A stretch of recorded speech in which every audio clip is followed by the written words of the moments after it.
tous, chers frères et sœurs de l'Église du sel de la terre.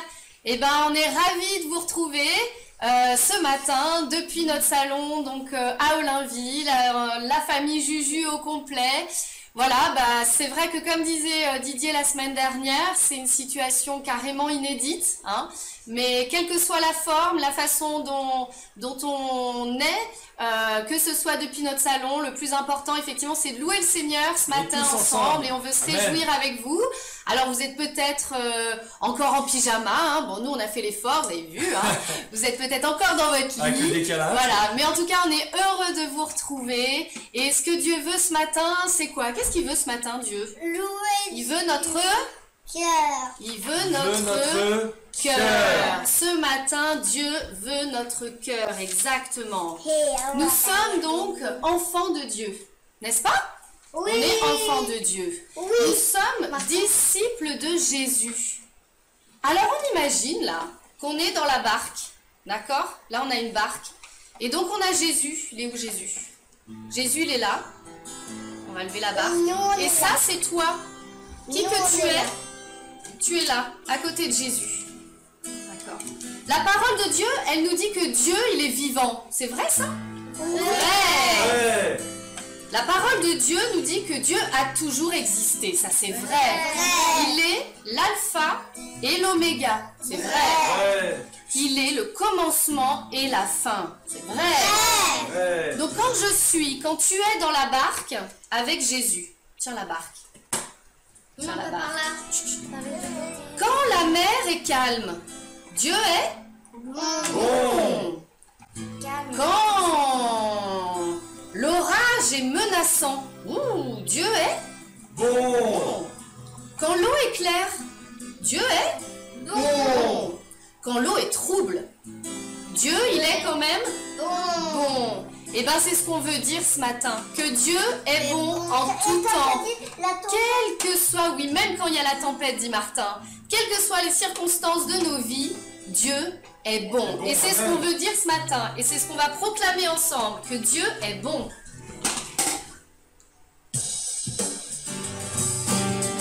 Chantons ensemble, je veux le proclamer.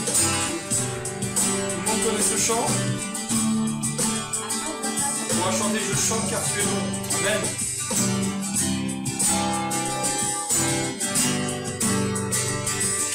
Je veux le proclamer.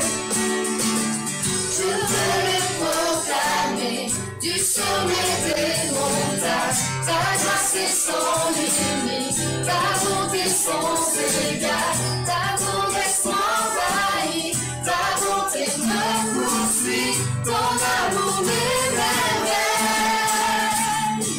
Et je chante car tu es bon et je danse car tu es bon et je crie de joie. Tu es bon pour moi.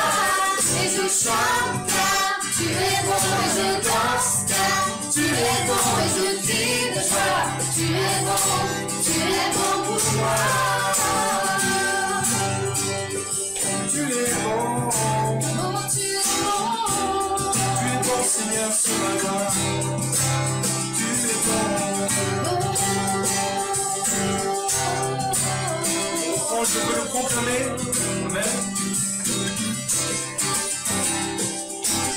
Je veux le proclamer du sommet des montagnes. Ta grâce est sans limite, ta bonté sans égale, ta tendresse m'envahit, ta bonté me poursuit, ton amour m'émerveille.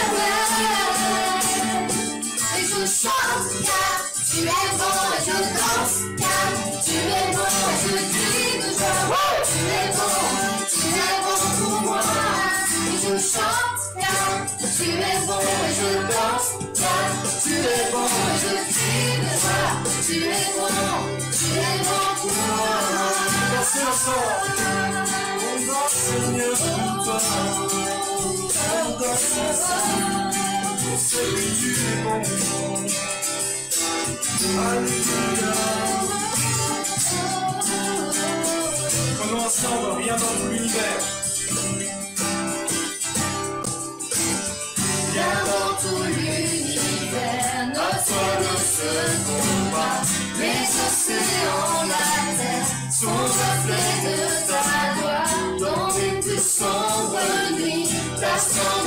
éblouis, ton amour m'émerveille. Et je chante, car tu es bon, et je danse, car tu es bon, et je crie de joie. Tu es bon pour moi. Et je chante, car tu es bon, et je danse, car tu es bon, et je crie de joie. Tu es bon, sur mes tu es lèvres, bon pour moi.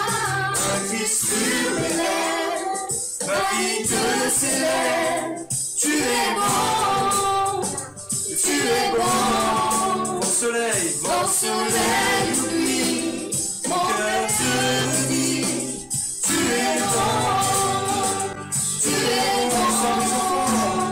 un cri sur Mes lèvres, ma vie te célèbre. Tu es bon, tu es bon, tu es bon. Vent soleil, oui, mon cœur te dit. Tu es bon, tu es bon. et je chante, Car tu es bon et je danse, car tu es bon et je crie de joie. Tu es bon pour moi. Et je chante, car tu es bon et je danse, car tu es bon et je crie de joie. Tu es bon pour moi. Et je chante, car tu es bon et je danse, car tu es bon et je crie de joie. Tu es bon pour moi. Je chante, car tu es bon et je danse, car tu es bon et je crie de joie. Tu es bon pour moi. Amen Seigneur, tu es bon ce matin. C'est vrai. Nous voulons le proclamer et dire que tu es notre joie ce matin. Amen. Amen. Alléluia. Christ est ma joie.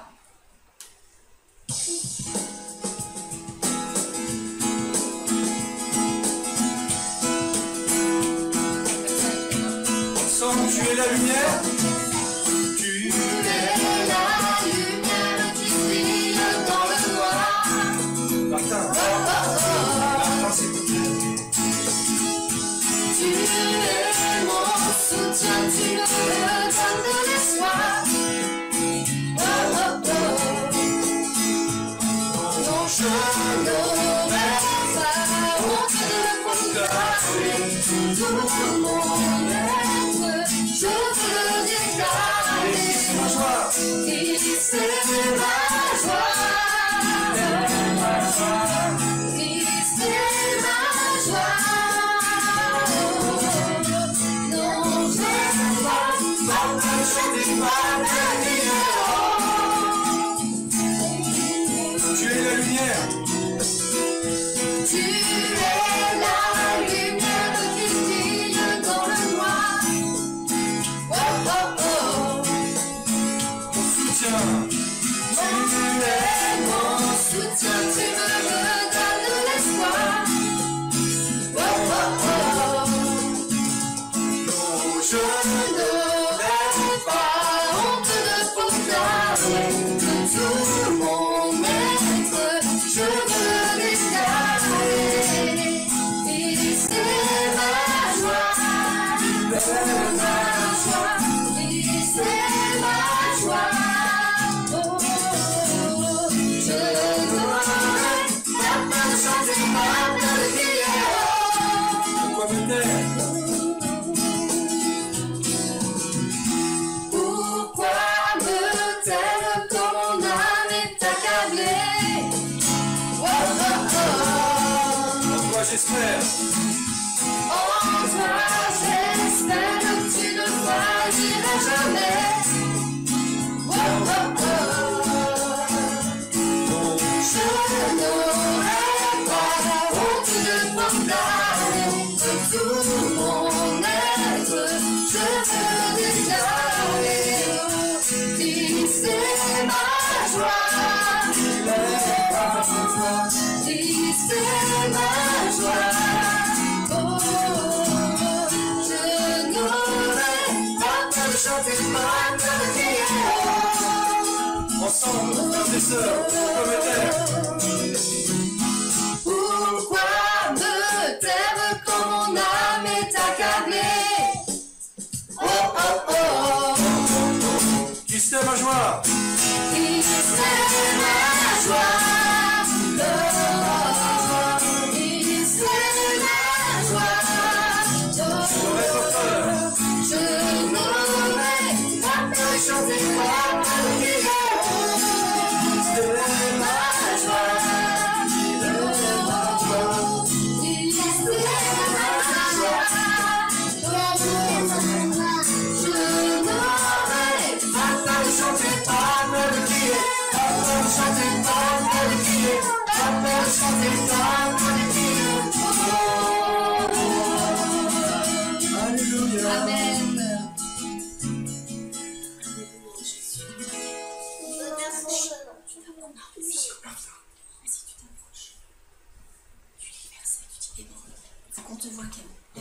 Hébreux 6, versets 18 à 20. Il y a donc deux actes irrévocables dans lesquels il est impossible que Dieu mente. Ainsi, nous qui avons trouvé un refuge en lui, nous sommes grandement encouragés à saisir avec fermeté l'espérance qui nous est proposée. Cette espérance est pour nous comme l'encre de notre vie. Elle est sûre et solide et pénètre à travers le rideau du temple céleste jusque dans le sanctuaire intérieur. Amen. Amen. Que nous puissions chanter ensemble, frères et sœurs. J'ai cet espoir, tel une encre pour mon âme. Dans la tempête, comme on l'a dit tout à l'heure, avec la barque, le bateau, on s'appuie sur toi. Amen. Amen.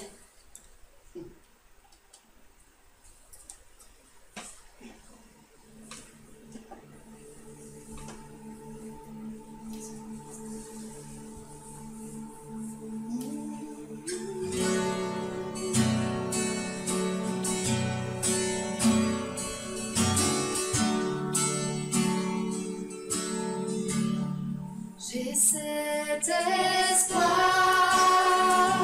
telle une encre pour mon âme, dans la tempête, je m'appuie sur toi,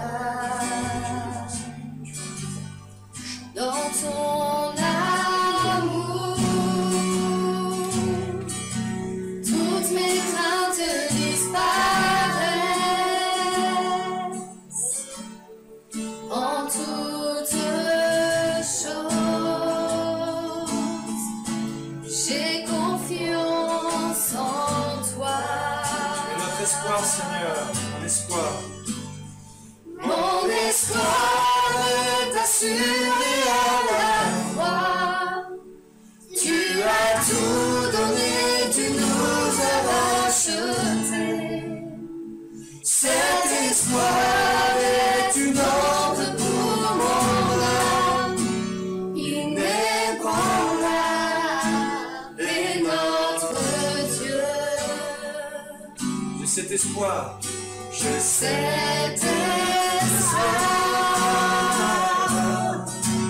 telle une encre pour mon âme, dans la tempête, je m'appuie sur toi, dans ton amour. dans ton amour. Toutes mes craintes disparaissent en toutes choses. J'ai confiance en toi. Mon espoir est assuré à la croix. Tu as tout donné, tu nous as rachetés. Cet espoir est une encre pour mon âme, inébranlable est notre Dieu. Mon espoir. Mon espoir est assuré à la croix. Tu as tout donné, tu nous as rachetés. Cet espoir est une encre pour mon âme, inébranlable est notre Dieu. Dieu, tu es éternel. Tu es éternel. Tu es éternel, tu étais et tu seras. Tu es fidèle, Seigneur. Tu es fidèle, Près de moi. toujours près de moi. Mon espoir. Mon espoir est assuré à la croix. Tu as tout donné,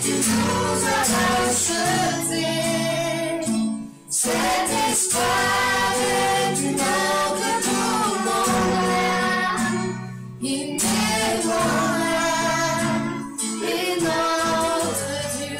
Déclare ce matin, ton nom est le plus haut, Seigneur. Ton nom est plus haut, ton nom est plus grand. Mon espoir est en toi. Ta parole est certaine, tes promesses sont parfaites. Mon espoir est en toi. Ton nom est plus haut, ton nom est plus grand. Mon espoir est en toi. Ta parole est certaine, tes promesses sont parfaites. Mon espoir est en toi. Mon espoir ensemble, Seigneur. Mon espoir est assuré à la croix. Tu as tout donné, tu nous as rachetés. Par ton sang, Seigneur. Cet espoir est une encre pour mon âme. Il n'est point là et notre Dieu. Alléluia, Seigneur. Tu es cet espoir. Oui, cet espoir.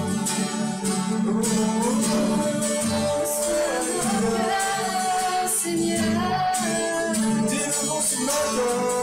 notre espoir, notre encre, Car ton fils parole en nous, Sarah et Shana.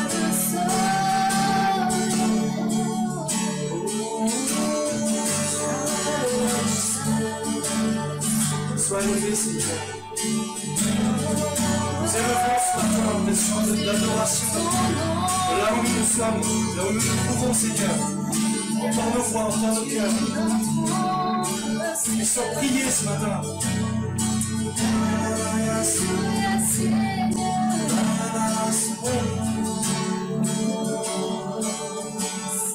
Entends ce parfum d'adoration.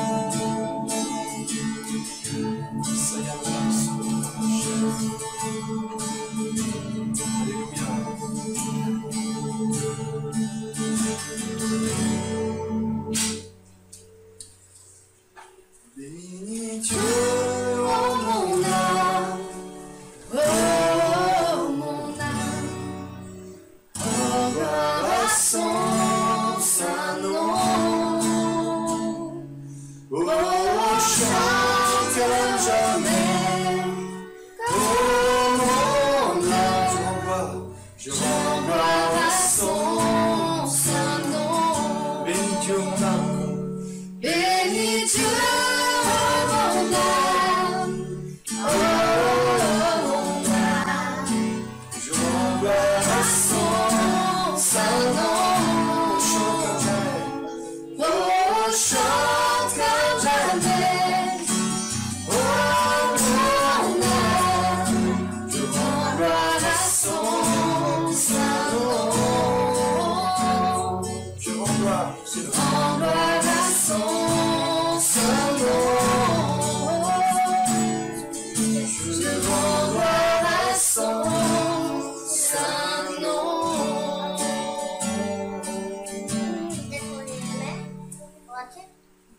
Alléluia. Je voulais vous partager ce matin une parole qui est dans Matthieu 17. Matthieu 17, verset 20. Je pense que vous allez reconnaître tout de suite de quel chant je veux parler et de quel encouragement je veux parler pour chacune de nos vies. Donc Matthieu 17, verset 20. Si vous aviez de la foi, gros comme un grain de moutarde, vous diriez à cette colline, à cette maladie, à ce Covid, comme on l'appelle, À la peur. à la peur, à tout ce qui ne va pas dans nos vies en ce moment, ou tout ce qui nous oppresse, tout ce qui nous inquiète. Déplace-toi. Rien ne vous serait impossible, il est dit dans la parole. et vous diriez à cette colline, à cette montagne, déplace-toi d'ici et jette-toi dans la mer. Amen. Rien ne vous serait impossible. Nous voulons le déclarer ce matin en chantant ce chant. Si tu as de la foi, et la montagne bougera de là, et notre montagne dans notre vie, et nos montagnes bougeront de là. Amen. Amen. Proclamons-le ensemble.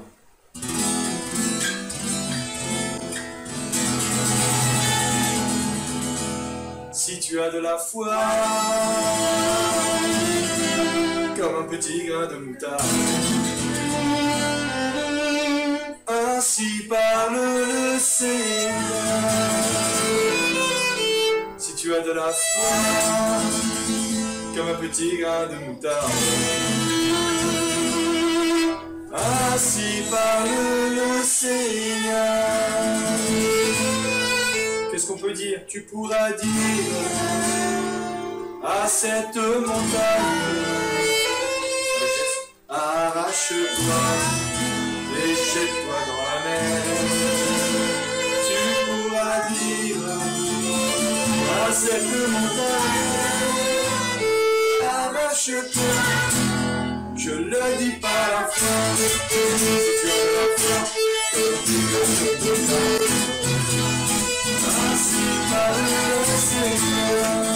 Si tu as de la foi, comme petit ainsi parle le Seigneur. À cette montagne, arrache-toi, jette-toi dans la mer. Tu pourras dire à cette montagne, arrache-toi. Je le dis par la foi.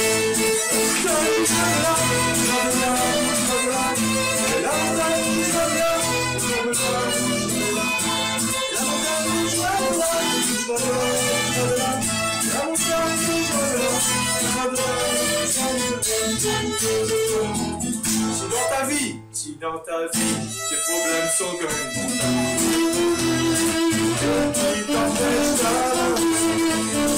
Dans ta vie, tes problèmes sont comme une montagne et qui t'empêche d'avancer. On va dire à ta montagne, arrache-toi et jette-toi dans la mer. On va dire à ta montagne, arrache-toi. Dis-le par la foi.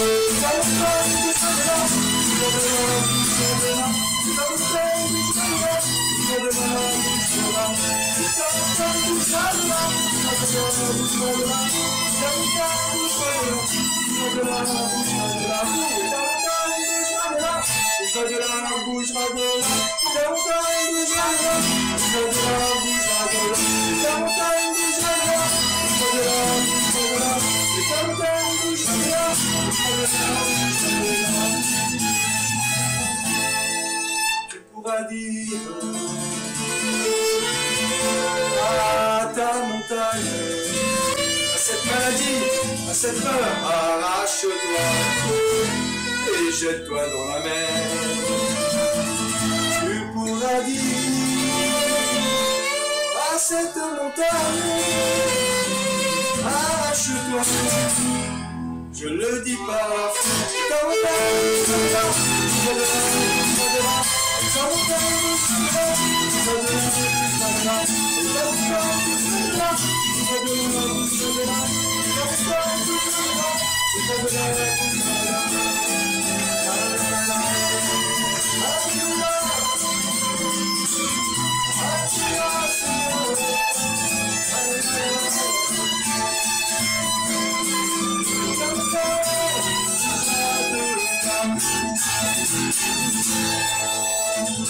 Amen. Amen. Alléluia. Et ben, on espère que vous avez tous été bénis à travers ces louanges, voilà, à travers ces instruments. On est persuadé que de là où vous étiez aussi ce matin, de chez vous, vous avez eu aussi ce cœur d'adorateur. Oui. Voilà, ben on laisse maintenant la suite à Didier pour le message. Donc je crois qu'il y a peut-être quelques petites recommandations. Alors, donc voilà, comme Mireille a dit, Didier va prendre le relais. Je vais me déconnecter. Donc la connexion va sûrement être coupée de chez vous. Donc laissez peut-être passer 2 minutes et puis ensuite vous relancez le streaming. Et si ça ne fonctionne pas, vous vous déconnectez du site et vous vous reconnectez. Voilà. Donc je vous dis à très bientôt et beau dimanche à tous et que le Seigneur vous bénisse. Amen. Bisous. Bisous. Salut. Au revoir. Bisous. Bonjour à tous, bonjour à toutes. Alors comme Yannick vous l'a dit, on vient de passer d'Olainville à La Forêt-le-Roi à côté de Dourdan. On me dit d'enlever mes lunettes, mais je les remettrai tout à l'heure. Et du coup, on n'arrête pas le progrès puisque la louange a été faite dans une maison et là, le message dans une autre maison. Et la semaine prochaine, on va encore changer de destination. La louange sera dans une maison et la prédication dans une autre. Et ça ne sera pas Olainville ni La Forêt-le-Roi. Ça sera d'autres maisons. En tout cas, je suis vraiment très content d'être avec vous. C'est une nouvelle forme d'être ensemble. Alors, dans l'esprit, on sait qu'on est ensemble. Alors avec Yannick, tout le monde chantait, louait. J'ai pris quelques petites vidéos de la maison qui commencent à tourner autour de cette louange. Et c'était vraiment très très bien. Ça ne remplace pas la communion fraternelle qui est extrêmement importante et elle nous manque de plus en plus. Mais pour l'instant, c'est les moyens que nous avons. Et nous allons faire avec ces moyens-là et on va voir ce qui se passe. Alors, quelques nouvelles des uns et des autres. L'Église va bien.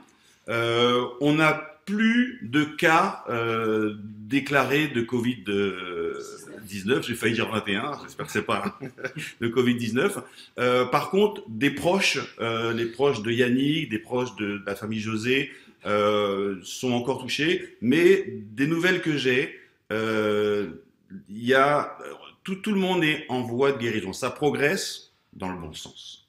Voilà.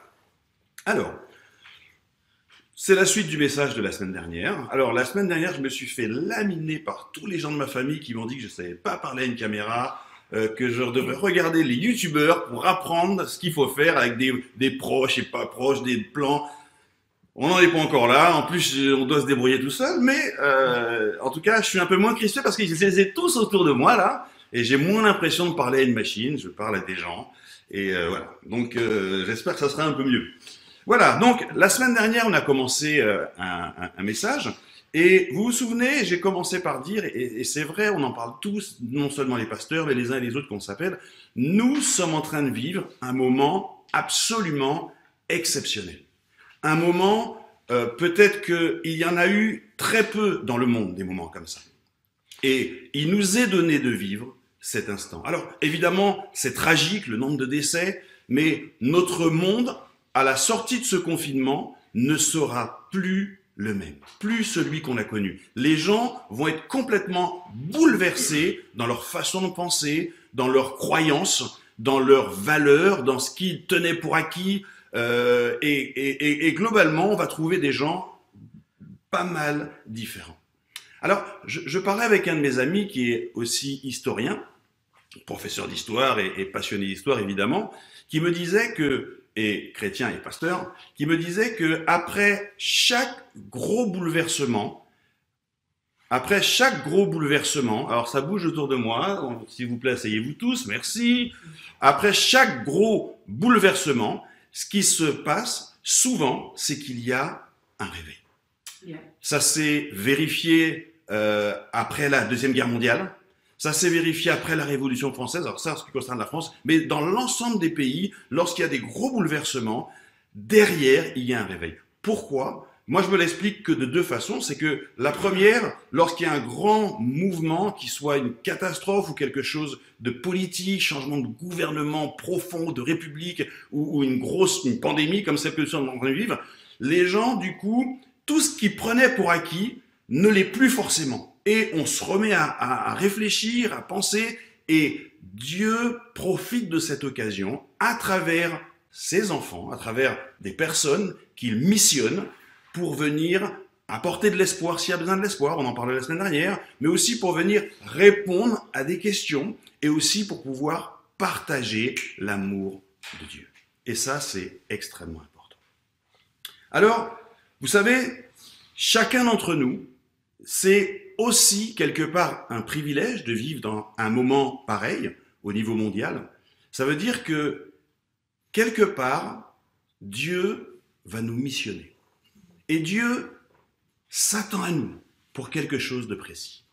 Et ma question c'est, comment être sûr de ne pas passer à côté de ce que Dieu a véritablement prévu pour chacun de nous? Et ça, c'est une question fondamentale. Parce qu'un jour, nous rencontrerons le Seigneur, bientôt ou dans très longtemps, et il nous posera la question, en fait, tu te souviens cet épisode Covid, alors on va dire 21, je sais pas pourquoi, Covid-19, cette catastrophe mondiale, planétaire, et hey, t'as fait un bon boulot, c'est exactement ce que j'attendais de toi. Et Jésus va te prendre dans ses bras, va te dire, bon, fidèle serviteur, génial. Ou alors il va faire, comment te dire, t'es un petit peu passé à côté du truc, parce que regarde ce que j'avais prévu pour toi. Et voilà quelle était ta mission. Et là on va se dire, oh mince, j'ai raté. J'espère qu'on sera pas nombreux, tous, nous allons pouvoir dire, Seigneur, merci. Et lui va nous dire, bon et fidèle serviteur. Amen. Comment être sûr de ne pas passer à côté? On va reprendre l'histoire de Moïse, et je vous ai dit qu'on allait faire un parallèle sur le Nouveau Testament, mais si on reprend, vous vous souvenez, on a pris l'appel de Moïse, le moment où Dieu appelle Moïse du buisson ardent, et il lui dit, je vais te donner une mission qui est d'aller voir Pharaon, parce que tu dois absolument délivrer tout ce peuple d'Israël, parce que j'ai besoin que vous passiez de l'autre côté de la mer, et que vous alliez dans le pays où coule le lait et le miel. Moïse, pas très à l'aise avec tout ce qui se passe, et dans son discours avec Dieu, Dieu donne un élément essentiel, quelque chose de prépondérant. Moïse ne fait pas attention au départ, hein, mais ensuite ça deviendra quelque chose qui prendra toute la place dans sa mission. Lisons un petit peu. Maintenant, va, je t'enverrai auprès de Pharaon.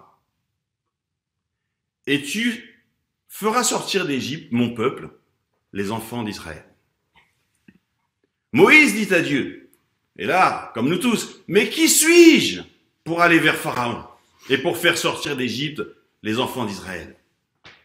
On pourrait se dire, mais nous, devant ce monde entier, mais qui est-ce qu'on est nous? Moi ici dans ma campagne, toi dans la tienne, enfin ça c'était pour Olinville, les autres dans la ville, ça c'est pour ceux des Ulysses, mais qui sommes-nous pour faire quoi que ce soit au niveau mondial? Et Dieu dit à Moïse, je serai avec toi. Au départ, ce je serai avec toi, j'imagine Moïse, il a dû se dire, ouais, je serai avec toi, je serai avec toi, je serai avec toi. T'as toujours été avec nous, regarde dans quel pétrin on est. T'étais avec moi lorsque j'étais en Égypte et regarde dans quelle galère je suis maintenant. J'ai tout abandonné et je suis en train de paître des brebis. Oui, tu seras avec moi. Ok. Et Dieu continue en lui disant, ceci sera pour toi un signe que c'est moi qui t'envoie. Alors, effectivement, au départ, Moïse n'a pas prêté attention, mais lors de sa première rencontre avec Pharaon, vous savez ce qui s'est passé, il était là avec ses sorciers, il a jeté son bâton, hop, le bâton s'est transformé en serpent, ils ont jeté les leurs, et là il s'est dit, oh là là, qu'est-ce qui se passe? Mais le serpent de Moïse a mangé les autres. Et là il a fait, oh, pas mal. Après plaie, il a vu comment Dieu était avec lui. La plaie du sang, les grenouilles, et là il a fait, attends, tu es avec moi, mais ça c'est géant. En fait, si Dieu est avec moi, on peut tout faire. Et là, il s'est senti pousser les ailes. Il y a eu toutes ces plaies. Et lorsqu'ils sont sortis du peuple d'Israël, ils se trouvent face à la mer Rouge. Mais Moïse n'a pas peur parce qu'il sait que Dieu est avec lui. Amen. Et donc, quoi qu'il soit présenté, il a vraiment eu aucune crainte. Aucune peur. Amen. Aucune crainte.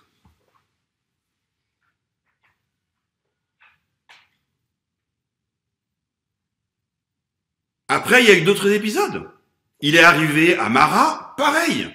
Il n'a pas eu peur. Il n'y a pas d'argent, pas peur. Il n'y a pas d'eau, pas peur. Il n'y a pas de nourriture, pas peur. Il savait que Dieu faisait des choses extraordinaires. Pour nous, s'il y a quelque chose qui doit faire une différence dans nos vies, c'est le fait que Jésus soit avec nous. Notre mission, nous la connaissons. Nous allons relire comment est-ce que Jésus nous la situe.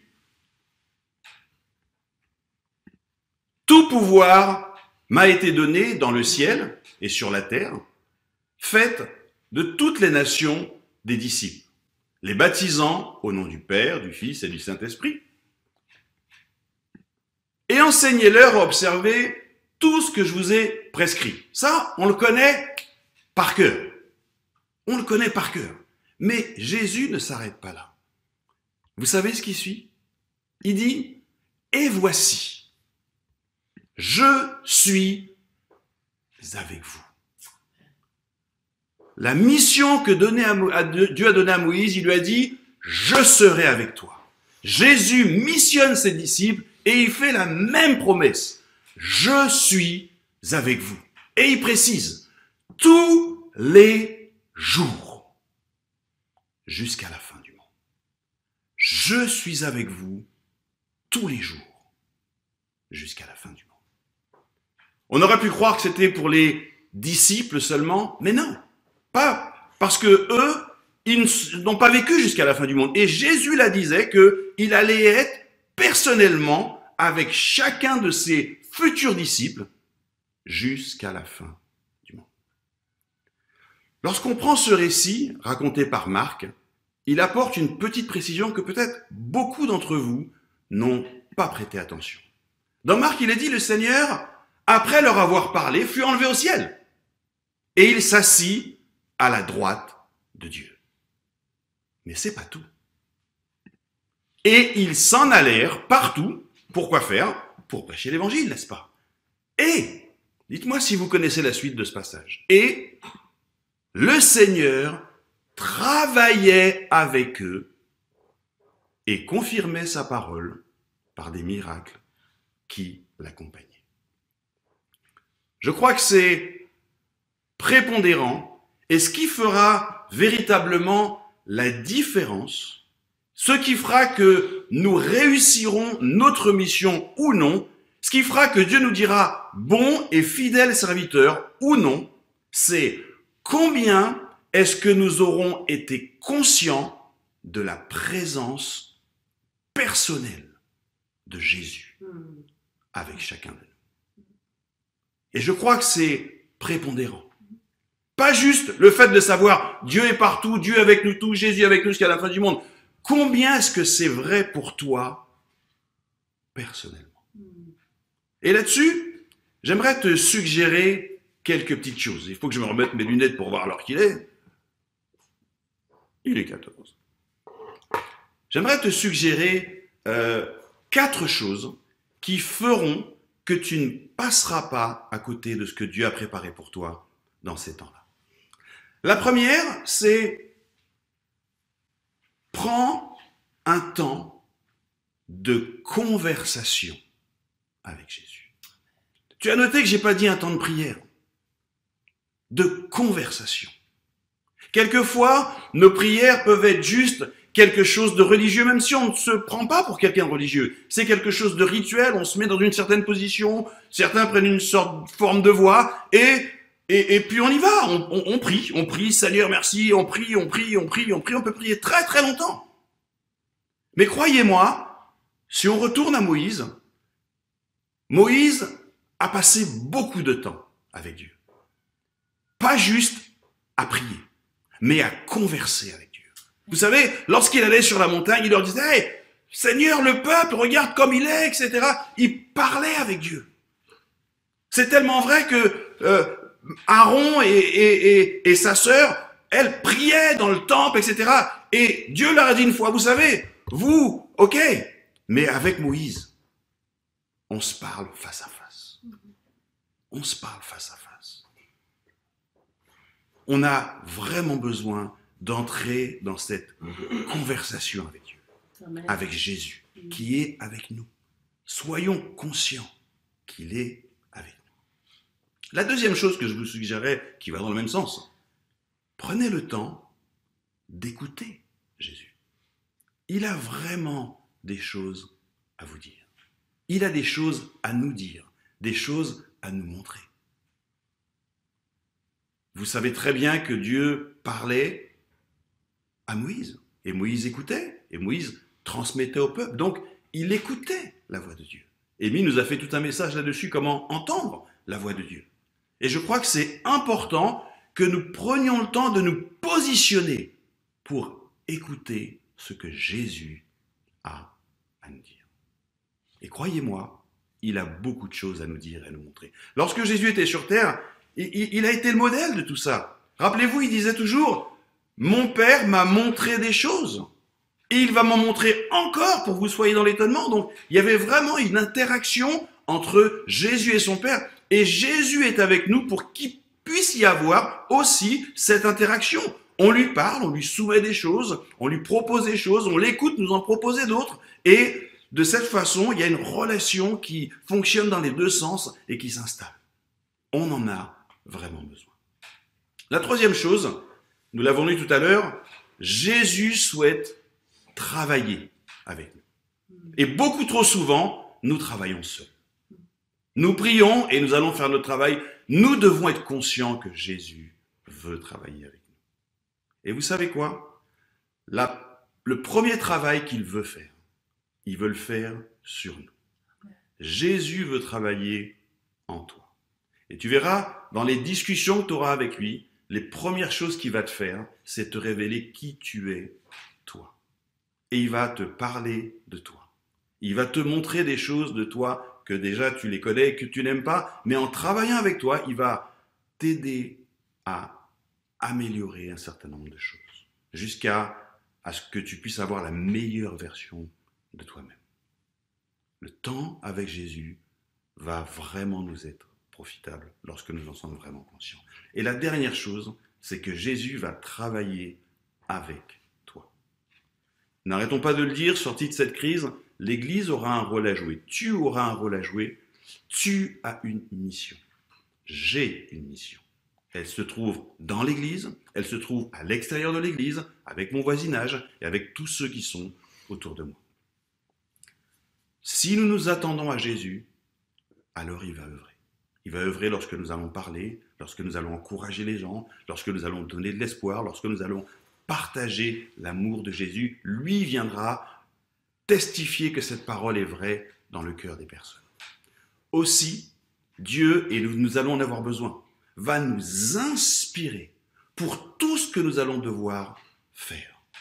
Je crois que le monde tel que nous le connaissions avant d'être confinés, nous allons le retrouver différemment et nous allons avoir une approche différente de ce monde.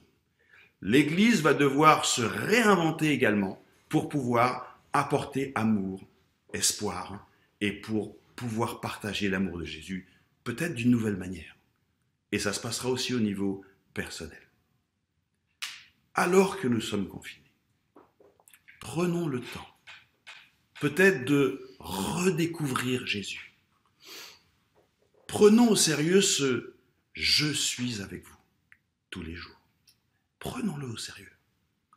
Passons du temps à converser avec Jésus.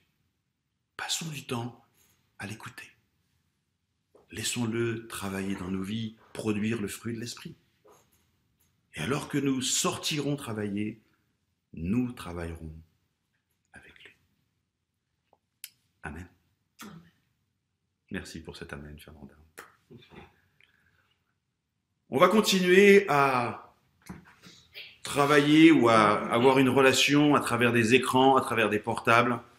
Alors, comme vous le savez, tous les groupes de connexion vont fonctionner avec Skype ou avec un autre logiciel qui s'appelle Zoom. En tout cas, restons connectés, et là c'est le cas de le dire. Donc, les responsables de groupes de connexion prendront contact avec vous. On pense aussi organiser une réunion de prière via Zoom ou via Skype. Donc, tout le monde pourra se connecter pour 1 heure de prière. Ça aussi, ça va être super. Donc, checkez votre boîte mail, on vous enverra les informations. Et vous allez pouvoir, on va pouvoir se réunir et prier ensemble, continuer à vivre comme lorsqu'on pouvait se voir. Je pense aussi à la réunion qu'on devait faire le dimanche où on n'a pas eu culte. Le premier dimanche où on n'a pas eu culte, on devait avoir une réunion pour organiser l'accueil. J'organiserai cette réunion en ligne, donc je ferai un doodle et j'enverrai tout. Et on devrait pouvoir discuter ensemble et commencer à dégrossir pour améliorer l'accueil dans notre église. Voilà. Je vous invite à incliner vos têtes. Nous allons prier ensemble. S'il y en a de chez moi qui veulent prier, vous êtes les bienvenus. Seigneur, merci pour ce moment que nous passons ensemble. Seigneur, merci pour le moment de louange. Nous avons beaucoup apprécié et nous avons ressenti ta présence, Seigneur. Seigneur, merci aussi pour ces moments que nous vivons, Seigneur. Merci pour ta parole qui vient à nous de façon toute fraîche. Et Seigneur, nous comprenons que la seule garantie que tu as donnée à Moïse, c'est « Je serai avec toi ». Et Jésus, en partant, la garantie que tu as donnée à tes disciples, c'est « Je serai avec vous tous les jours ». Seigneur, que cette parole puisse résonner dans notre cœur. Tu es avec chacun de nous. Tu es avec moi. Seigneur, que chacun d'entre nous, nous puissions dire chaque jour, Jésus, tu es présent avec moi. Et Seigneur, je veux cette interaction avec toi. Je veux ces conversations. Je veux t'entendre.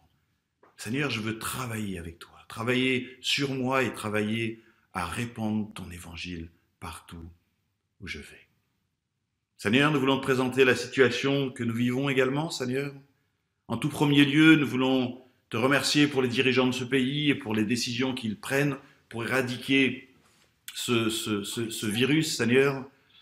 Aussi pour les décisions qui sont prises, Seigneur, pour les plus démunis, pour les entreprises, pour ceux qui risqueraient de se trouver en position précaire et difficile. Seigneur, évidemment, nous prions pour tout le corps médical, Seigneur. Nous voulons prier pour les docteurs, urgentistes, les infirmières, Seigneur, les infirmiers, tous ceux qui travaillent de loin ou de près auprès des malades, Seigneur. Nous voulons surtout ne pas oublier ceux que nous connaissons, Seigneur, comme Grace, Rebecca, Cynthia, Denise, Daniela, Seigneur, et toutes les autres, Seigneur. Nous te les présentons, Seigneur, nous te demandons de les garder. Merci pour le zèle qu'elles ont, Seigneur. Protège-les, protège leur famille également, Seigneur. Nous voulons te prier pour ceux qui ont été atteints, ceux que nous connaissons, nos proches, nos familles, Seigneur, qui ont été touchés par ce virus. Nous prions qu'ils soient guéris au nom de Jésus. Seigneur, booste leur immunité, Seigneur, maintenant, au nom puissant de Jésus. Donne la force à leur corps de lutter, Seigneur. Et nous venons contre ces virus au nom puissant de Jésus. Amen. Que le Seigneur vous bénisse. À très bientôt, en tout cas à dimanche. Et commencez la phrase, Fernanda. Même lieu, même heure. Même lieu, même beurre, même patate. Même lieu, même beurre, même patate. Que le Seigneur vous bénisse. À très bientôt. Au revoir.